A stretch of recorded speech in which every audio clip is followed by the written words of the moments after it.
Welcome to the Raven Space on YouTube. My name is Jason, and this is Raven Space Mailbag, where we answer your questions about the Baltimore Ravens. Thank you guys so much for joining me today. We have some great questions. Please subscribe to the Raven Space for the best Baltimore Ravens content on the internet. Also, a special shout out to our Patreon subscribers. You guys are the lifeblood. Thank you guys so much. We have some great questions. Like I said, if you guys want to join, please put your questions in the comment section below. I'll find them. We'll answer them for the next show, which happens every Monday. So thank you guys so much. Now, let's get started. The first question comes from Jamie, and Jamie asks, who was the MVP for the first half of the season? Thank you so much for your question, Jamie. And I think it's a good question, simply because the Ravens have struggled. So, when you say MVP, there's two ways people look at MVP. Who was the most valuable player and who is the best, who's performing the best, who's playing the best, right? And now the things have gotten a little muddied, right? Because you could say the honest to God is Joe Flacco is always going to be the most valuable player, right? He's the quarterback. The quarterback's the most valuable position. But I took it as who's performing the best. And if I'm going to say that, the answer is Brandon Carr. Brandon Carr is playing lights out. Great technique. His ability to use the sideline as a defender is better than a lot of cornerbacks in the league, even the great cornerbacks. Corners like Marcus Peters, who plays for the Chiefs, who I think is one of the premier cornerbacks in the NFL, doesn't use the sideline as well as Brandon Carr. Jimmy Smith doesn't use the sideline as well as Brandon Carr.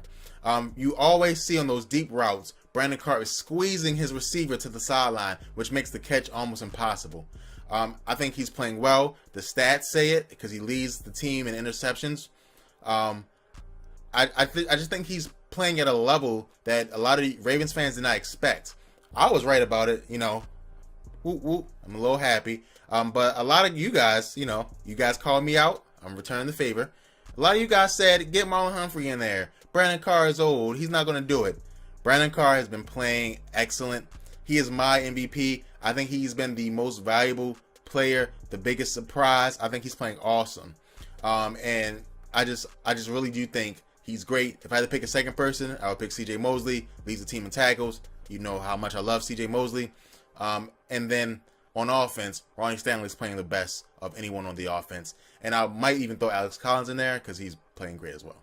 So now we're going to move to the next question. And this question comes from Colin. And Colin asks, how would you rate the job John Harbaugh has done? Thank you so much, Colin. And I'm sure you mean this year, but I'm going to give a little overview first real quick. If I had to rate him his entire career, I would give him an A. I think he's one of the best coaches in the NFL. Also, I think that when you win a Super Bowl, you deserve it. Second, this year, I gave him a B-, a C+, around that range. He's doing the best that he can, but the injuries are taking a toll.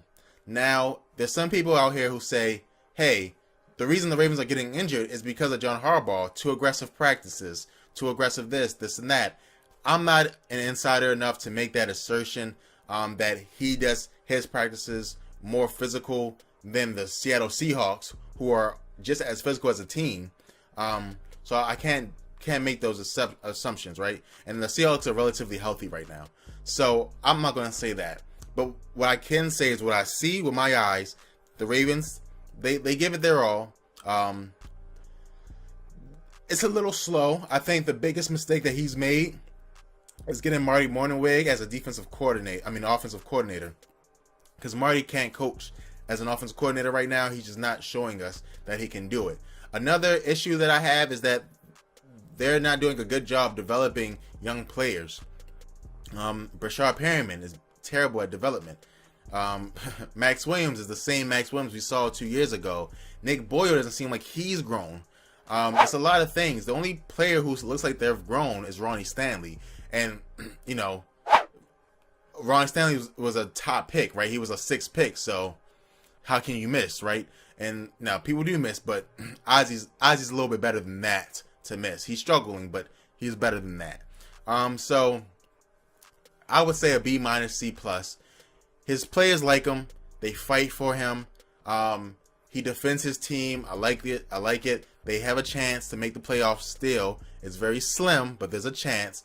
So I would say that he gets a C plus, B minus grade. Right now, I'm leaning more towards C plus. You guys let me know in the comments below. How do you feel? I really, really do want to know.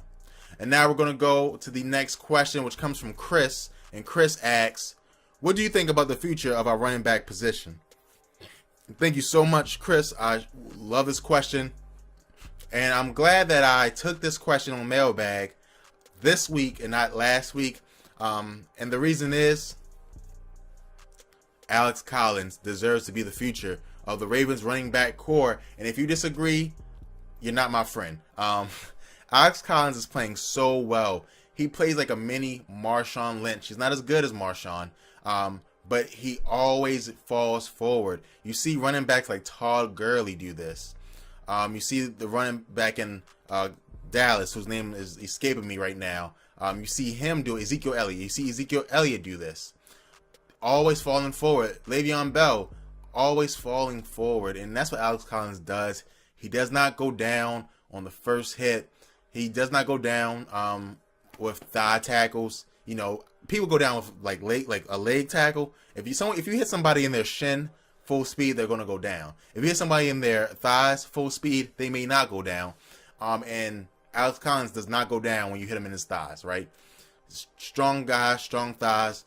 It's super awesome. I think he deserves to be number one. Number two, Buck Allen has done a great job of filling in that second spot. He's a great change of pace back. Again, he isn't as talented right now as Alex Collins is, and I do change my mind on that because last time I was asked this question, it was a little bit too early in the Alex Collins era, and now I feel like I'm fine with saying that. So now you have so he should be on the roster next year for the future.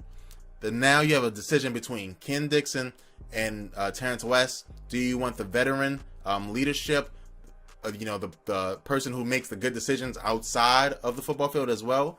Or do you want Ken Dixon, who has the potential, but is really losing the trust of the Ravens? I personally would go Terrence West. I know a lot of people see that potential of Ken Dixon. I just think that missing a whole season, running backs only have till they're 30, right? When you're 30 as a running back, the guy from the Apollo comes on and dances you off, all right? So I don't think he has it. I really don't. His potential, I think, is the same as Terrence West's potential, and I don't get the headaches. I'm going with Terrence West.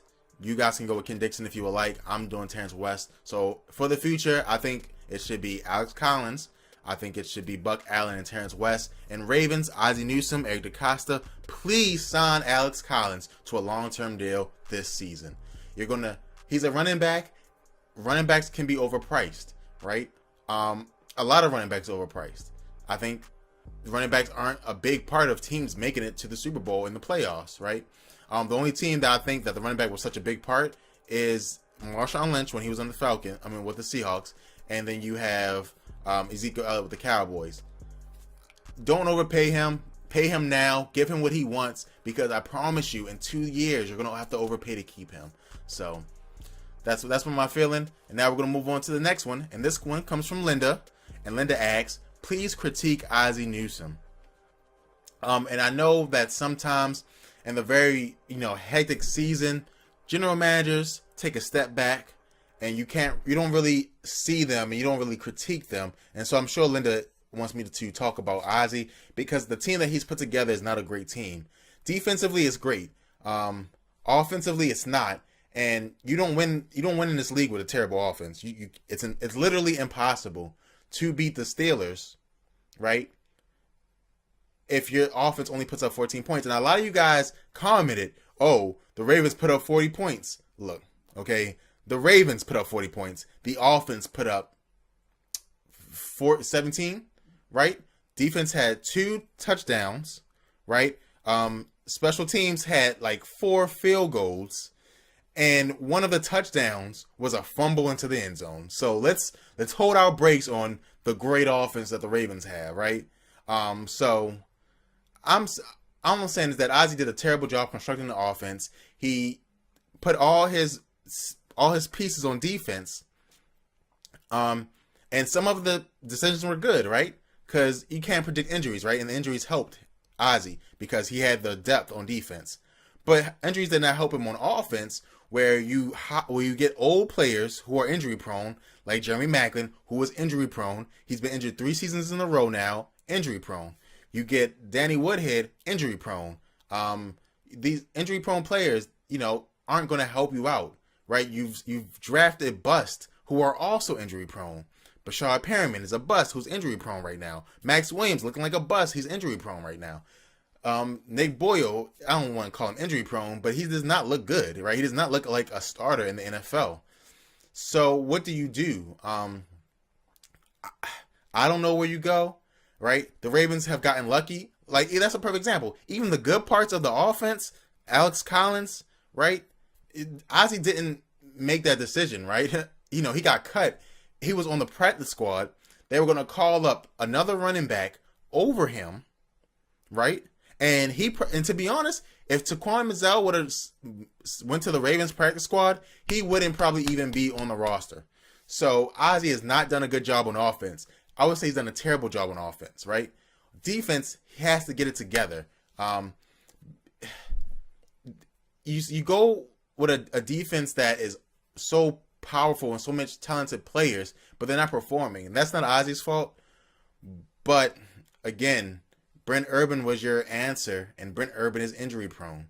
Brent Urban's been injured for like the last 3 seasons. He's a great player. He's been injury prone. You get Jimmy Smith, and I see why you draft Marlon Humphrey to cover Jimmy Smith's injuries. But what that happens is now you can't cover the injuries on the offense.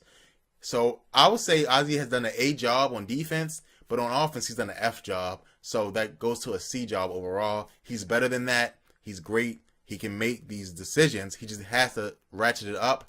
But however, I do think that he's getting old. He's getting very lazy. Just pick the guy. Like when you can look at a draft board, you don't know their names, you don't know anybody, and you look at all the Alabama players and you think, okay, Ozzie's probably going to take him. Come on now. Come on, right? Come on. So Ozzie, I think it's time for Eric to get more of a role, and you start transitioning out because we need a little bit of new blood. So that's what I really think. So thank you so much for you guys' questions. This is the end of the mailbag. Please subscribe to Raven Space on YouTube. Also, if you want to support us, check out our Patreon page, like a membership for the Raven Space. You get cool stuff. Thank you guys so much, and go Ravens.